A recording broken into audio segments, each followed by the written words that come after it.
ইহুদি জাতি, নাসারা জাতি, তারা আল্লাহ পাক রব্বুল আলামিন তাদের ব্যাপারে বলেন তারা মুসলমানদের তারা শত্রু, আল্লাহর শত্রু তারা, মুসলমানদের শত্রু তারা।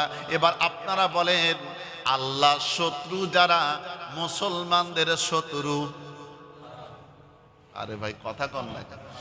আল্লাহর শত্রু যারা, মুসলমানদের শত্রু তারা। আজকে ইন্ডিয়া, ভারত এই ইহুদি জাতিদের সমর্থন করেছে, ঠিক না বেটি? ইন্ডিয়া, এই ভারত, এই মুশরিকের গোষ্ঠীরা তারা এই ইসরায়েল জাতি ইহুদিদেরকে সমর্থন করেছে। তার মানে তাদের পক্ষে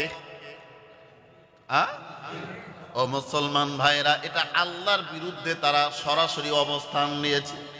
সূরা মুমতাহিনা আল্লাহ পাক রব্বুল আলামিন কুরআনুল কারীমের মধ্যে বললেন ইহুদি এবং নাসারা তারা আল্লাহর দুশমন, আল্লাহর শত্রু। তাদের সঙ্গে কোনো মুসলমান বন্ধুত্ব করতে পারবে না, এই ঘোষণা দিয়েছেন কে? আল্লাহ ঘোষণা দিলেন। তাহলে তাদের যারা সমর্থন করবে, তাদেরকে বন্ধু বানাবে, সেই মুসলমানেরা কখনো তাদেরকে সম্পর্ক করতে পারবে না, তাদেরকে বন্ধুত্ব করতে পারবে না। এই ঘোষণা দিয়েছেন সরাসরি কোরআনের মধ্যে। তার নামটা কি?